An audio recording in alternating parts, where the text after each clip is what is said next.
येऊ शकतो आणि जे आमच्यासाठी -डिग्री मध्ये या देशांच्या सीमा राखत आहेत त्या तमाम वीर जवानांना, त्यांच्या वीर पत्नींना आणि वीर मातांना विनम्र अभिवादन करत या मंचावर उपस्थित आपल्या सगळ्यांचे आदरणीय या देशाचे नेते आदरणीय पवार साहेब, मंचावर उपस्थित रायगड लोकसभा मतदारसंघाचे महाविकास आघाडीचे अधिकृत उमेदवार अनंतराव गीते काका, मंचावर उपस्थित आमचे नेते सुभाषरावजी देसाई साहेब, मंचावर उपस्थित बंधू आमदार जितेंद्रजी आव्हाड, तद्वतच ज्यांच्यामुळे इथे येण्याचा योग आलाय असे आदरणीय जयंतभाई पाटीलजी, मंचावर अनेक मान्यवर आहेत. मला ते क्षमा करतील कारण मी खरंच नवीन माणूस आहे आणि अनेक नावं मला माहित नाहीत. खूप आपण जुने आणि ज्येष्ठ लोक आहात. सगळेच काँग्रेस, राष्ट्रवादी काँग्रेस, शिवसेना उद्धव बाळासाहेब ठाकरे, आम आदमी पार्टी, समाजवादी पार्टी, सीपीआय, सीपीएम या सोबतच अनेक सामाजिक संघटना आणि त्यांचे नेते, कार्यकर्ते, प्रतिनिधी, डिजिटल प्रिंट माध्यमांचे प्रतिनिधी आणि आपण सर्व भावांनो आणि बहिणींनो, लोकसभांचं बिगुल वाजलेलं आहे. निवडणुका चालू झाल्या आहेत. बरंच काही बोललं जातंय. रोज नव्या काहीतरी चर्चा आपल्या कानावर येत आहेत आणि अशा सगळ्या वातावरणात एक कार्ड नेहमीप्रमाणे खेळलं जाते. जे इतरांना सांगताहेत की ये तुकडे तुकडे गँग की है, मुळात त्यांनी किती तुकडे करायचे याला काही सीमा उरलेली नाही. ज्या पद्धतीचं राजकारण इथे एकूण केलं जाते हे एकूण राजकारण बघता आत्ता म्हणजे मला तटकरे वगैरे या लोकांमध्ये बोलण्यात काही फार रस वाटत नाही, अजिबात वाटत नाही. कारण फार म्हणजे अतिशय नम्रतेने, कारण पवार साहेब असताना मी बोलायला जरा घाबरते, त्यामुळे खूप नम्रतेने सांगते मी की पवार साहेबांचा जोपर्यंत हात होता तोपर्यंत आमच्या दृष्टीने आमच्या मनात तुमचा मान होता. पवार साहेबांचा हात निघाला, आम्हाला मी घेणंच नाहीये त्याच्याशी. आणि तटकरे कसं म्हणजे आता ते कसं व्यक्तिमत्व आहे की एकदा म्हणजे एकीकडे आदरणीय पवार साहेबांचा हात, दुसरीकडे जयंतभाईंची भक्कम साथ, ज्या हाताने प्रचंड उपकार केले, अगदी पोरग पोरगी सगळं अख्खं खानदान सेटल केलं, तुम्ही त्यांचा हात झिडकारता आणि ज्या हाताने प्रचंड साथ दिली होती त्या जयंतभाईंशी गद्दारी करता. तर आमच्यासाठी ही निवडणूक गद्दारी विरुद्ध खुद्दारीची निवडणूक आहे. और मैं समझ सकती हूं कि जितना कुछ इस्लाम में कहा गया है, ईमान के मायने बहुत बड़े होते हैं, नीयत साफ होनी चाहिए. क्योंकि जब कभी कयामत की घड़ी आएगी तब उसके सामने हमारी गर्दन शर्मिंदगी से झुकनी न चाहिए. हमने एक जवाब देने की ताकत होनी चाहिए कि हमने ईमान का साथ दिया है, खुददारी का साथ दिया है, फख्र के साथ हम खुददारी के साथ खड़े हैं. हे सांगा मला लोकांना, दादा हो हे नीट समजून घ्या. खरं तर देशाचे पंतप्रधान म्हणून एक लौकिक असतो आणि त्या लौकिकास पात्र लोकांनी बोललं पाहिजे. पण ज्या पद्धतीची विषारी भाषा आता सध्या चालू आहे ही भाषा मला फार आश्चर्याची वाटते. आधी जरा भक्तुल्यांकडे येऊ आणि मग भक्तुल्यांच्या देवाकडे जाऊ. वो जो भक्तुल्य है ना, जो 35 और 45 पैसे के हिसाब से मैसेज भेजते हैं, वो 45 पैसे के हिसाब से मैसेज भेजने वाले भक्तुल्य बोलते हैं अरे देखो देखो हमें मोदी चाहिए. बोले क्यों चाहिए? अरे देखो बोले मुसलमान तो परेशान करके रखा है, क्या हिंदुओं का राज चल रहा है. कैसे मुसलमान परेशान हुआ भाई? क्यों परेशान होगा मुसलमान? अरे तुम जब 45 पैसे के हिसाब से मैसेज भेज रहे हो ना, तब वो बेचारा अपने खून पसीने की कमाई खा रहा है. जब तुम लोगों को गुमराह कर रहे हो और जाति धर्म के कंपार्टमेंट खड़े कर रहे हो, तब वो शायद आपने उसे नौकरी नहीं दी है, कुछ नहीं दिया है, लेकिन वो पान का ठेला चला रहा है, स्क्रैप की गाड़ी चला रहा है, बेकरी में काम कर रहा है, कहीं ना कहीं काम कर रहा है, लेकिन दिन भर काम करके अपने खून पसीने की ईमानदारी के जो भी है वो 1000 500 कमाकर अपने बीवी बच्चों को खिला रहा है। अगर आप बोल रहे होंगे की नाही नाही अरे बीजेपी क्यों बीजेपी चाहिए बघा हा म्हणजे आम्हाला चांगलं हवंय म्हणून बीजेपी हवी असं म्हणत नाहीत ते, वाईट आहे। म्हणजे मला फार म्हणजे बेगानी शादी में ये दीवाने बन रहे खाली और समझ में नहीं आ रहा यार बारात किसकी निकली है और नाच कौन रहा है। म्हणजे आमचे जे इकडचे 40 भाऊ आहेत ते पण सांगतात मोदींना पंतप्रधान करायचे। अभि तुला काय मिळणार आहे बे, मोदीला पंतप्रधान करायचे। और इधर के भी बोल रहे मोदींना पंतप्रधान करायचे, तुला काय मिळालं त्याच्यात। तो वो बोलते आम्हाला काही मिळो अगर न मिळो मुसलमान परेशान झाला, हे गोष्ट आहे। मुसलमान कसा परेशान झाला, ऐसा काही है क्या। भक्तुल्यांनी उत्तर द्यावीत की अरे जेव्हा या देशामध्ये गॅस 1250 रुपयाचा झाला तर मुस्लिमांच्यासाठी गॅसची किंमत 1250 रुपये आणि हिंदूंच्यासाठी काही 300 रुपये आहे का। अरे हिंदूंना पण 1250 गॅस द्यावा लागतो, मुस्लिमांच्यासाठी तूर डाळ 200 रुपये किलो आणि हिंदूंच्यासाठी काही 50 रुपये किलो आहे होय। हा काय पद्धतीचं गलिच्छ राजकारण केलं जात आहे। या सगळ्या गलिच्छ अजान हो रही है, रुकते हैं।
हाँ, अस्सलाम वालेकुम। मैं यह कह रही थी कि वो बोल रहे हैं कि मुसलमान परेशान हो रहा है। कैसे परेशान होगा? जितना मुसलमान परेशान है उतना ही हिंदू भी परेशान है। जी महागाईची झळ मुस्लिमांना बसते तीच महागाईची झळ हिंदूंना सुद्धा बसते। इतकी साधी गोष्ट जर भरतुल्यांच्या लक्षात येत नसेल तर त्यांना समजावून सांगायची गरज आहे। राजे हो, काल परवा महाराष्ट्रामध्ये मोदीजी आले आणि कुठल्याही पंतप्रधानाला काय, कुठल्याही अगदी गल्लीबोळातल्या नेत्यालाही ज्याला किमान थोडाफार सेन्स आहे असा कुणीही माणूस इतक्या वाईट आणि हिंकस शब्दात बोलणार नाही। इतक्या हिंकस शब्दांमध्ये मोदीजींनी काही भूमिका मांडली आणि ती भूमिका मांडताना ते असं म्हणाले कि उनको सारा का सारा पैसा मुसलमानों को देना है, उनको हिंदुओं के लिए कुछ बचा कर नहीं रखना है, वही लोग जो ज्यादा बच्चे पैदा करते हैं उनको उन्हें देना है। काय भाषा आहे? एका देशाच्या पंतप्रधान पदावर राहिलेल्या व्यक्तीला ही भाषा शोभत नाही आणि त्या व्यक्तीला अजून जास्त चिथावणी देणाऱ्या टाळ्या खालून भरतुल्य वाजवतात त्यांना सुद्धा ती भाषा अजिबात शोभत नाही। मुळात जर एवढा मुस्लिमांचा तिटकारा भारतीय जनता पार्टीला असेल, भाजपाला जर एवढी अलर्जी असेल तर आमची विनंती आहे, आवाहन आहे, अपील आहे की नरेंद्र मोदी असतील किंवा देवेंद्र फडणवीस असतील, देशातल्या आणि राज्यातल्या या नेत्यांनी हे लक्षात ठेवावं की जर तुम्हाला मुस्लिमांची एवढी अलर्जी आहे तर नौटंकी आणि नाटक करण्यासाठी म्हणून नमाजी टोप्या घालून मस्जिदीमध्ये मतांची भीक मागायला त्यांनी जाऊ नये।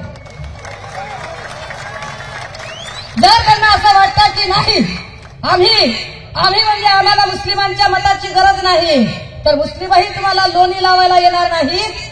परंतु मोदीजींनी हे बोलताना त्यांच्या लक्षात आलं पाहिजे की जेव्हा तुम्ही इतरांना तुकडे तुकडे गँग म्हणताय त्यावेळेला तुमच्या भाषणातनं तुम्ही जाणीवपूर्वक तुकडेच निर्माण होतील अशी भाषा करताय।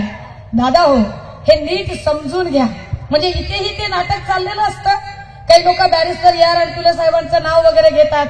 खरं तर यार अंतुले साहेबांचं नाव घ्यायची यांची लायकी नसते, कारण अंतुले साहेबांनी अशी बैमानी आणि अशी गद्दारी कधी केली नाही।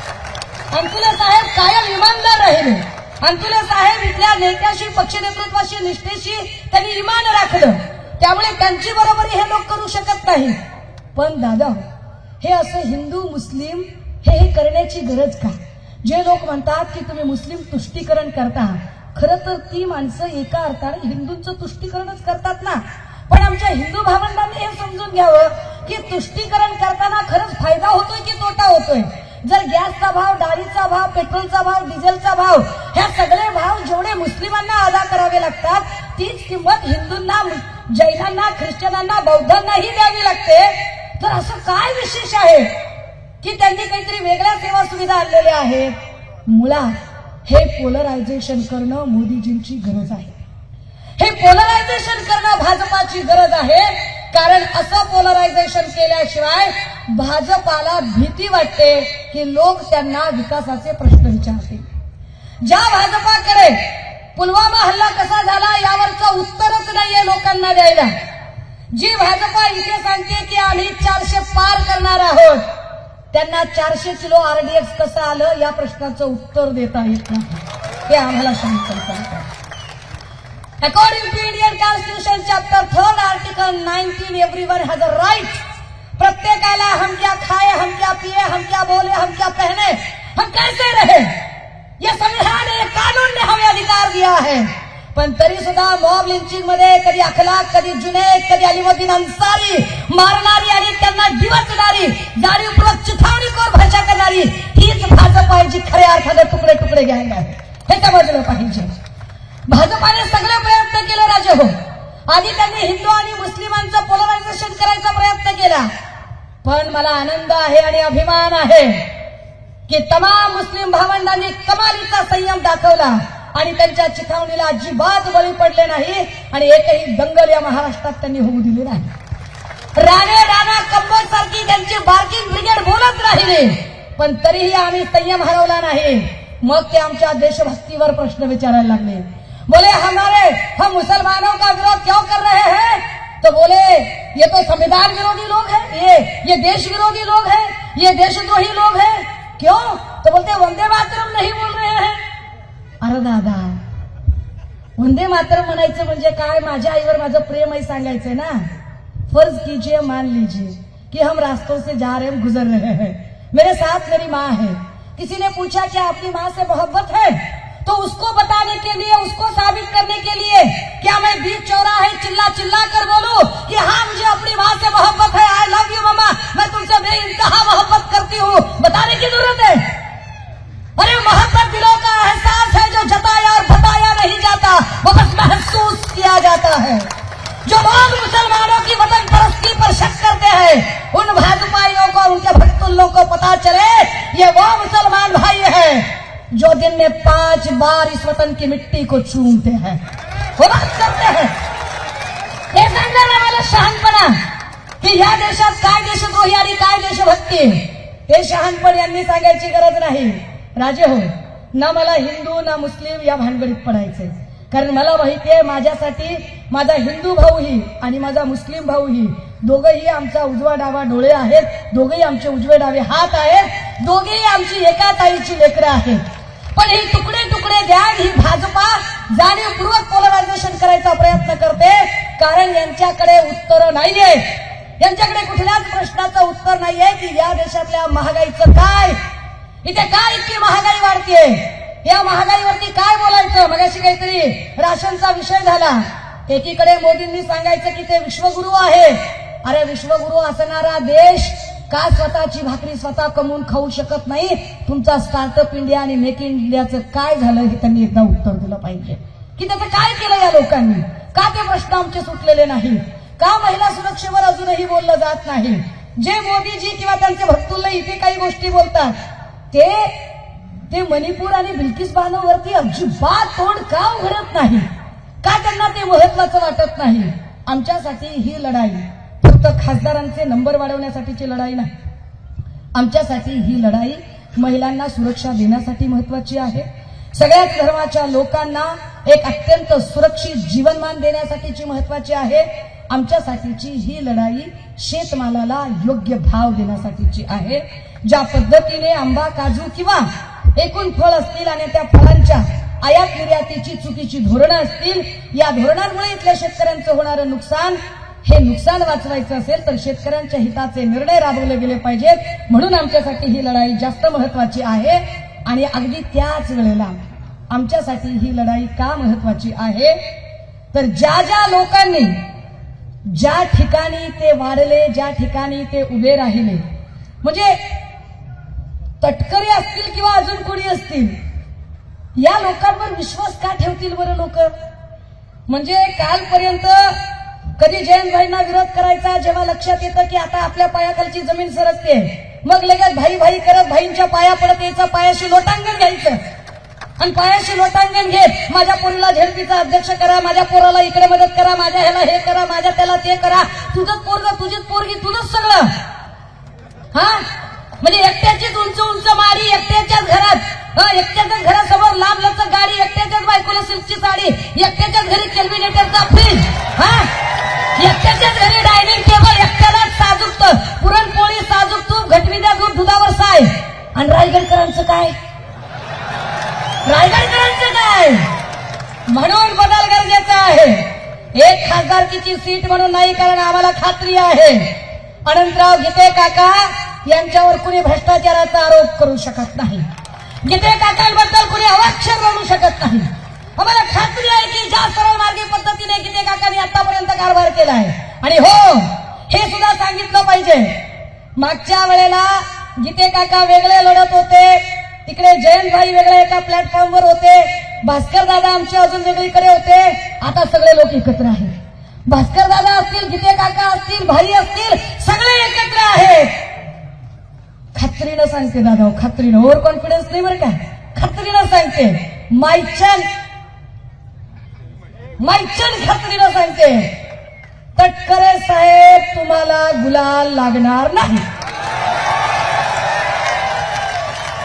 कारण माझ्यासमोर असणारी ही तमाम जनता ही अन्यायाविरोधातली मशाल पेटवण्यासाठी सज्ज झालेली आहे, ही गद्दारी विरोधातली मशाल पेटणार आहे, ही पवार साहेबांच्या साक्षीनं ही मशाल पेटणार आहे, कारण विजयाची तुतारी वाजवायला पवार साहेबांचे सगळे सैनिक उत्साहाने तयार आहेत। आम्हाला खात्री आहे की ही विजयाची मशाल पेटेल। बोलण्यासारखे अनेक मुद्दे आहेत, पण मंचावर माझ्यापेक्षाही अत्यंत दिग्गज नेते उभे आहेत. मी फक्त आणि फक्त माहोल बनवायचं काम केलंय, बाकी काही नाही. पण हे सगळं मांडताना आदरणीय साहेब आणि या सगळ्यांच्या समोर मांडताना मला माहिती आहे की काही खबरे खुबरे असू शकतात, असतात मध्ये हो, काय फार नसते होते. मी किती वेळा सांगितलं, लय झालं 30-60 आणि हाफ बिर्याणी, याच्यापेक्षा काय जास्त नसते. पण असं कुणी असलं आणि देखो देखो तत्कर साहब क्या बोल रही, सुने क्या नाही, सुने क्या नाही साहब, सुने क्या नाही, असे काही असतील आणि कुणाला वाईट वाटलं असेल, राग आला असेल, उपमर्द झाला असेल, चुकून माकून काही झालं असेल, तर अशा सगळ्यांची यापैकी एकाचीही माफी मागणार नाही. माझ्या प्रत्येक शब्दावर ठाम आहे. पुनश्च एकदा मशाल जलनी चाहिए. मशाल लक्षात ठेवूया. थांबते, रजा घेते. जय हिंद, जय महाराष्ट्र. धन्यवाद ताई. आजच्या या बदलत्या राजकीय परिस्थितीनंतर रोहगडकरांच्या स्मरणात राहिलेलं एक एबीपी माझा, उघडा डोळे बघा नीट.